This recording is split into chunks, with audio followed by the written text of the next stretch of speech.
Hello, everybody. I'm Dr. Priya Tiwari, Senior Consultant and Unit Head, Medical Oncology, Artemis Hospital, Gurugram.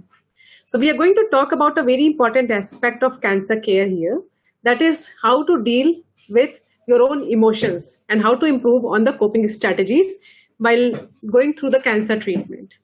That is one of the very important aspect. Whenever somebody hears that he or she has been diagnosed with cancer, there's just a lot of the emotions are too many, starting from fear to panic to stress. So multiple other emotions are seen. So it's very important that you understand that what you are going through, and it's very important to understand if you have help available. So yes, help is available. Whenever you hear about a diagnosis of cancer, first of all, don't get into the panic mode. It's very important to understand exactly what you are dealing with. So have a detailed conversation to understand all aspects of your cancer diagnosis as well as treatment from your treating doctor. So no question should be taken as a stupid question, and you are free to ask all kinds of question. So what is the diagnosis? What is the extent of disease? What will be the treatment? What all could be the possible side effect? What is going to be the duration of the treatment? And yes, even the financial implications and the burden should be openly discussed.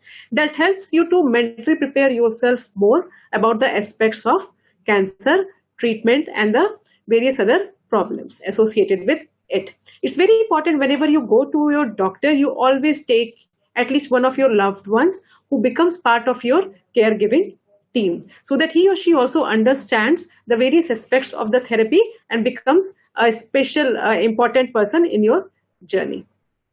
The other important thing is that what are the other techniques by which you can improve your coping strategies. The important thing is if you can develop a support group. So there could be just two kinds of people in that support group. One could be the cancer survivors who have already dealt with this problem and can educate yourself, can educate you on the various aspects of the cancer therapies as well as the diagnosis itself. So your doctor can always connect to the various people who have been part of the treatment previously. The second could be your own family members, the one who you trust, the one you think could be good listeners and not just giving you some kind of advices. So it's very important to form a cancer support group, due to which those will be people whom you can turn to in the problems and also to share whatever you want to share and also discuss the problems and how to deal with them. So developing a cancer support group is very important. And the first, I just reiterate again, is very important to ask each and every question related to your cancer diagnosis and get fully clear about it. The third thing is develop various relaxation techniques. What you like, keep doing it. Sometimes doctors will tell you too many number of precautions. Not all of them might help you, but yes, some are necessary, but some can be relaxed. So ask your doctor, yes, if I want to follow some kind of relaxation techniques, can I do that? If you have some recreational hobbies, yes, you need to do that. What is important is exercise regularly. Exercising is a very good technique. People think if I am undergoing chemotherapies, I should just be bedridden, I should be bedbound, not meet people. It is not like that. Okay, you have to keep doing yourself some kind of physical activity, pushing yourself to an extent that it does not cause a lot of fatigue. But yes, physical activity is very important. Also, what is important is eat right. That means that a diet which is rich in various forms of nutrients, vegetable, fruits, and an antioxidant-rich diet also helps to improve mood and helps to fight cancers. People ask too many precautions. Can I eat that? Can I eat this? Not. I should not eat. I don't want to eat this and that. See, too many precautions will actually pull you down. Your mind will be constantly thinking about the cancers and the treatment. Your mind need to have a disease-free time as well. So too many precautions will cause a lot of mental burden. So following too many precautions is actually not necessary. Yes, relax yourself. What is the another most important coping strategy is that you follow your daily routine. People think that now I have been diagnosed with cancer, so I should not go to office, I should not do this, I should not do that. See, if you want to go into sick role, it might not be a good idea. Sticking to your normal routine is actually one of the best coping strategies. Things which make you feel normal, regular yourself.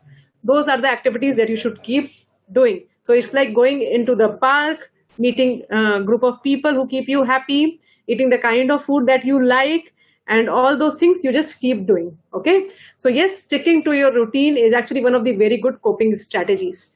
So role of exercise, role of healthy diet, role of recreational activities, forming support group, asking questions that you should never shy from, they all form important coping strategies. Last but not the least is the important role of a counselor. Whenever we suggest people to go and meet a counselor, we are often asked and often told, ma'am, we don't want to meet a counselor. It is somehow taken as a taboo, which is not right. Sometimes counselors can tell you various ways of coping strategies. They can answer your questions. Sometimes you have this lingering question, why me? Why me? And suddenly, many of the cancer patients, they are actually, they bombard themselves with feeling of guilt, regret, and especially caregivers also, they undergo all these emotions. So a counselor can help you tide over all these mental chaos and confusion. So role of counselor is very important. All good hospitals are now providing the facilities of counseling patients as well as the primary caregivers. So it's very important to take the help of those services, and that can actually help to sort out a lot of problems that you go through.